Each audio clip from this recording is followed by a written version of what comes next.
प्रतिभाएं कभी किसी चीज़ का मोहताज नहीं होती, खास तौर से सीमाओं का। वो जहाँ भी रहती हैं अपने हिसाब से अपने काम करती हैं। नमस्कार, मैं हूँ शैलेंद्र सिंह। आप देख रहे हैं हमारा यूट्यूब चैनल शब्द शब्द शैलेंद्र सिंह, जहाँ हर शब्द मायने रखता है और हर कहानी एक नई रोशनी लेकर आती है। तो एक ऐसी ही हमारे साथ शख्सियत हैं वर्षा शुक्ला जी, जो वाराणसी के रहने वाली हैं, अभी मलेशिया में रहती हैं। काशी.माई नाम से उनका बिजनेस चलता है। तो वर्षा ने कैसे शुरू किया, इस पे आज हम बात करेंगे। बिजनेस को वो बनारस से लेकर मलेशिया तक कैसे गई, क्या माहौल है मलेशिया में, ख़ास तौर से जो एंटरप्रेन्योर महिलाएं हैं उनको किस तरीके की सुविधाएं हैं, अगर भारत से तुलना करें तो बहुत सारी बातें आज हम वर्षा जी के साथ करेंगे। वर्षा जी, बहुत बहुत स्वागत आपका। जी नमस्ते। जब हम बात करते हैं महिलाओं की और बिजनेस की, तब होता है कि उनके कुछ दायरे होते हैं और बहुत सारी मुश्किलों का सामना करना पड़ता है। आपने जब सोचा कि हम बिजनेस करेंगे तो क्या चैलेंजेज आए, कैसे शुरू किया? जब शुरू करने को सोचा तो सबसे पहले तो पैसे चाहिए होते थे, कॉस्ट मनी, हाँ। इन्वेस्टमेंट कुछ तो चाहिए होता हाँ। था, तो वो तो था नहीं, क्योंकि नई नई शादी भी हुई थी। समझ में नहीं आ रहा था कि क्या करें। तो फिर बनारस फ़ोन किया और वहाँ पे काफ़ी सारे कारीगरों से हमने बात किया कि हम बेचना चाहते हैं। तो वहाँ से उन्होंने हमें बल्क में बहुत साड़ियाँ उन्होंने बिना पैसे लिए मुझे भेजा। अच्छा। अब पहुंचने के बाद अब बेचना कैसे है घर से। हाँ। अब घर से बैठे बैठे तो अपने आप तो होगा नहीं। तो फिर मैं डोर टू डोर जा करके लोगों को नॉक की। अच्छा। उनके घर की घंटी बजाई। हाँ। और उनको बताया कि मैं बनारसी साड़ियाँ सेल करना शुरू की हूँ बैंगलोर में। जी, बैंगलोर में ही। हम्म। तो मतलब बैंगलोर में सारी की सारी साउथ इंडियन लेडीज़ बहुत ही ज़्यादा उन्होंने सपोर्ट किया मुझे। और वो आई घर पर, उन्होंने ख़रीदी साड़ियाँ, महंगी साड़ियाँ, सस्ती साड़ियाँ, सब तरीके की बनारसी साड़ियाँ ख़रीदी। अच्छा। और उन्होंने भी प्रमोट किया। और सबसे अच्छी चीज़ उन लोगों में होती है साउथ में, कर्नाटक में स्पेशली कन्नडिगाज वहाँ पे हैं, तो उन्होंने मुझे ऐसे एक्सेप्ट किया कि वो अपने घर पर हल्दी कुमकुम के लिए बुलाना शुरू किए। अच्छा। तो उससे नेटवर्किंग बढ़ी। उस समय तो ना व्हाट्सएप था, नहीं कोई मीडिया, सोशल नेटवर्किंग कुछ तो थी नहीं। तो उसके थ्रू मैं आगे बढ़ना शुरू की। फिर बाद में बहुत सालों के बाद, मतलब काफ़ी सालों तक मैंने वहाँ पे घर से ही बुटीक भी चलाना शुरू किया। अच्छा। टेलरिंग करती थी, ब्लाउज सिलवाती थी, एम्ब्रॉयडरी करवाती थी। क्योंकि बैकग्राउंड मेरा क्या है कि मैंने बैचलर ऑफ फाइन आर्ट्स किया है। अच्छा। महात्मा गांधी काशी विद्यापीठ से। अच्छा। और उसमें मेरा एक सब्जेक्ट टेक्सटाइल का भी था, कॉमर्शियल आर्ट के साथ साथ। तो काफ़ी अच्छे से पढ़ाया, फोटोग्राफी भी थी, बहुत अच्छे थे प्रोफेसर्स, बहुत ही हेल्प किया था पढ़ने के टाइम पर भी। तो वहाँ से मुझे थोड़ी बहुत नॉलेज थी टेक्सटाइल की कि हाँ ये डिज़ाइन वो होता आगे है। आपको काम आया वो? आगे मुझे बहुत काम आया। आइडिया नहीं था कि हाँ मैं ये सब करने वाली हूँ, लेकिन धीरे धीरे आगे मैं बढ़ती गई। 15 साल मैंने घर से ही बुटीक चलाया, घर पे ही लेडीज आती थी। अच्छा। वर्ड ऑफ माउथ फैलती गई बैंगलोर में, और लोग एक दूसरे के संपर्क में आते गए। वो घर पर आते गए और वहीं पर बैठ के मैं पेपर पे स्केच करती थी उनके लिए ब्लाउज़ के डिज़ाइंस। तो उसी समय ही साड़ियाँ भी सेल हो जाती थी, उनकी ब्लाउज़ भी बन जाती थी। और फिर उसके बाद वहाँ से क्या हुआ कि जब बेटी पैदा हुई कुछ सालों के बाद, हम जो है मलेशिया शिफ्ट हो गए। अभी 3.5 साल पहले हम लोग रिलोकेट मलेशिया पहुँचे। तो वहाँ पे इंडिया हाई कमीशन ने वो क्या करते हैं कि वो एवरी 15 अगस्त और 26 जनवरी को वहाँ पे विमेन एंटरप्रेन्योर्स को प्रमोट करते हैं। अच्छा। इन 2 दिनों में। तो जो भी विमेन एंटरप्रेन्योर्स हैं और जिनको थोड़ी बहुत भी नॉलेज है इससे रिलेटेड, उनको क्या करते हैं कि वहाँ पे वो स्टॉल लगवाते हैं उस दिन। क्योंकि झंडा रोपण होता है, तो उसमें बहुत सारे लोग आते हैं, इंडियंस भी आते हैं, लोकल्स भी आते हैं वहाँ पर। उस दिन 2000 तक के लोगों की भीड़ होती है। तो उसमें वी कैन नॉट सेल, हम बेच नहीं सकते वहाँ पर। बस प्रमोशन हो जाता है। उसमें हमारे बिजनेस के बारे में, हमारा नाम और हम किस स्टेट और किस सिटी से हैं बताया जाता है कि ऐसे ऐसे हैं। और कम से कम 20 से 25 विमेन एंटरप्रेन्योर्स वहाँ पे पार्टिसिपेट करती हैं। अच्छा। अलग अलग तरीके की जो भी हैंडीक्राफ्ट होता है या फूड आइटम होता है, जो भी जैसा बिजनेस कर रही हैं। तो 15 अगस्त से मेरा ये जर्नी शुरू हुआ आज 2024 में मलेशिया में। उसके बाद मुझे लोग जानने लगे, थोड़ा बहुत खुद से भी मेहनत की। और बहुत सारे व्हाट्सएप ग्रुप्स विमेंस के चलती हैं वहाँ पर, तो उसके थ्रू मेरा एडवर्टीजमेंट हुआ। बेसिकली वहाँ पे तमिल और आंध्रा की लेडीज़ बहुत हैं, बहुत ज़्यादा हैं। तो शुरुआत में थोड़ी सी प्रॉब्लम हुई थी कि कांजीवरम पूछते थे। अच्छा। कि कांजीवरम भी रखती हो क्या, हमें ये चाहिए। तो फिर हमने बहुत समझाया, बताया कि बनारसी है और इसका भी बहुत ज़्यादा लोग पहनना चाहते हैं। उसी समय मोदी जी भी काफ़ी फेमस हो ही चुके थे।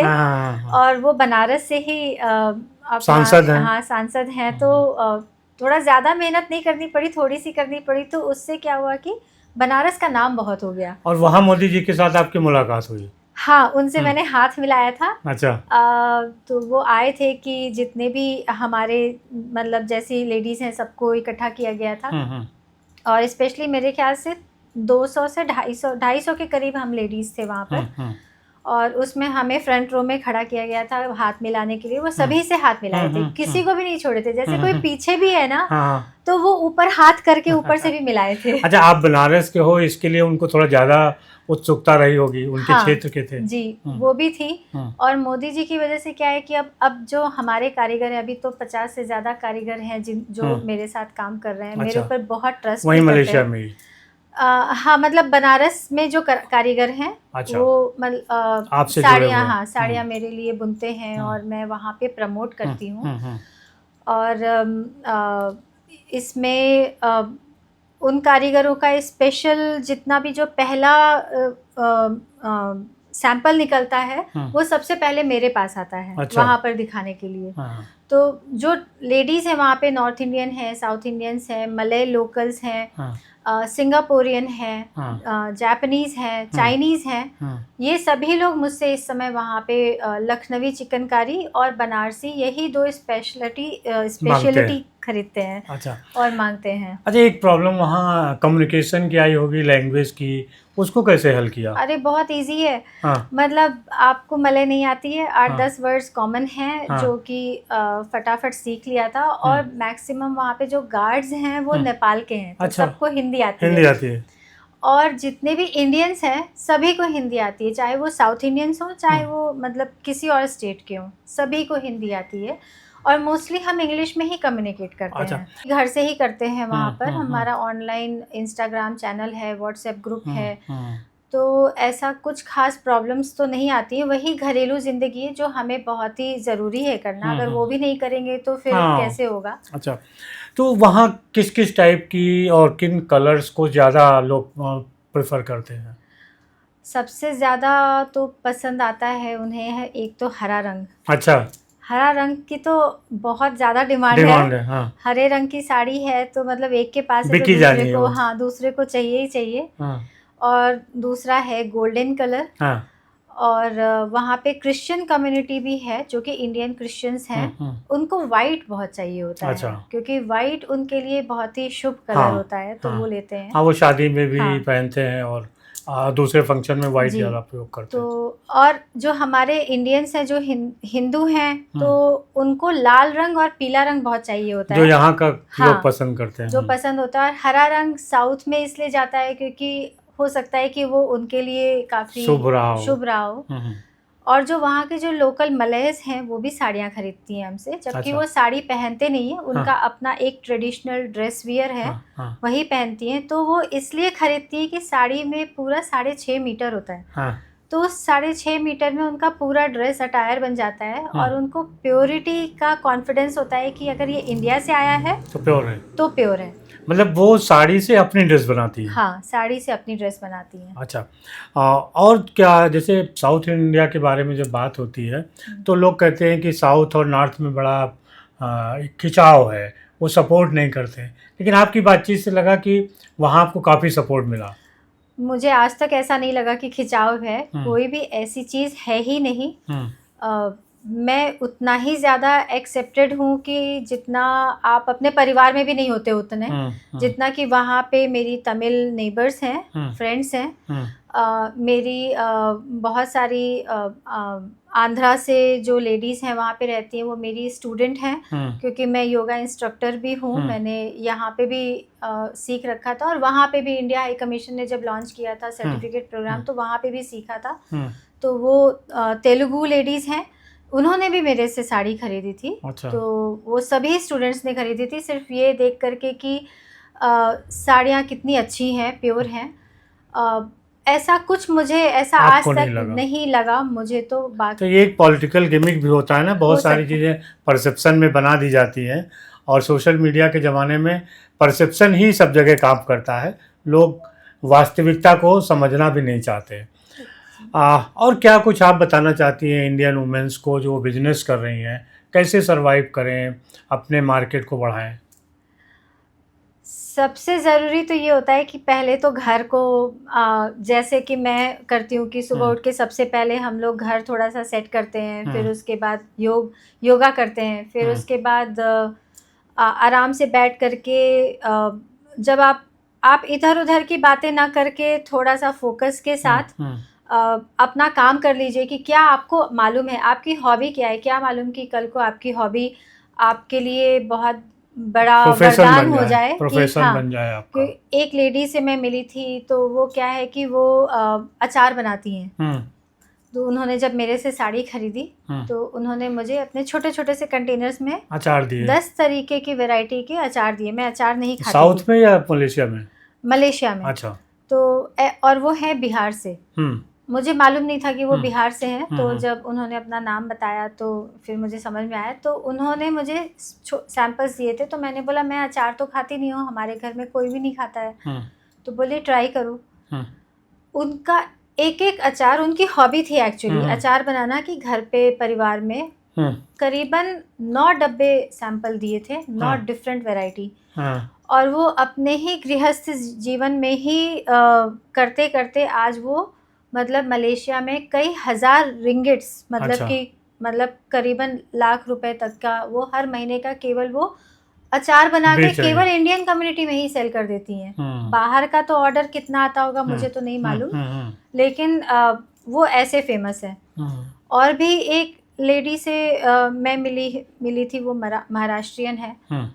वो हस्बैंड चले जाते हैं, बेटा चला जाता है, लंच बॉक्स वगैरह पूरा सुबह काम ख़त्म करने के बाद वो बहुत ही अच्छा काम करती है। वो टिफ़िन बॉक्सेस बनाती हैं। अच्छा। और उन्होंने भी अभी 2 साल पहले ही शुरू किया था जब मैं मिली थी। तो वो टिफ़िन बॉक्सेस बनाती हैं, जैसे बच्चे स्कूल गए, उनके मम्मी पापा दोनों जॉब कर रहे हैं, तो उनके स्कूल पहुंचवा देती हैं वहाँ पे डिलीवरी करा करके, क्योंकि घर का खाना चाहिए, होटल का खाना नहीं चाहिए। तो उनके टिफ़िन बॉक्स जाते हैं। कुछ मतलब जैसे जो अकेले रह रहे हैं जो जेंट्स वहाँ पर, तो उनके लिए भी बनाते हैं। और मतलब ऐसा स्वाद पूरे अपने गृहस्थ जीवन में वो निकालती हैं। मतलब सुबह से लेके रात तक में उनका वड़ा पाव है और कचौड़ियाँ हैं, पोहा है, ये सब वो बना के सेल करती हैं। तो वो भी करती हैं, मतलब 12 घंटा हम लेडीज़ विदेश में नॉन स्टॉप काम करते हैं। अगर हस्बैंड जॉब कर रहा है 9 घंटा या 10 घंटा थक के आ रहा है, तो मैंने देखा है कि वो लेडीज़ अगर टेंशन में भी हैं तो चेहरे पर शिकन नहीं आती है।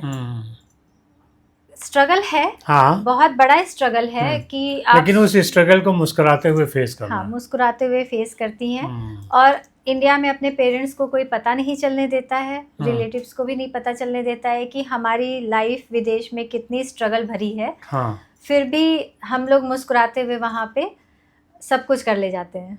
तो कहानी ये है कि अगर आप विदेश में हैं, वैसे तो सभी जगह की है, अगर आप पति पत्नी साथ हैं, एक दूसरे में कम्युनिकेशन है, एक दूसरे की हेल्प कर रहे हैं, तो इस तरीके से भी वो महिलाएं मदद कर सकती हैं जो शायद बहुत पढ़ी लिखी नहीं है या कोई बहुत बिजनेस नहीं किया है।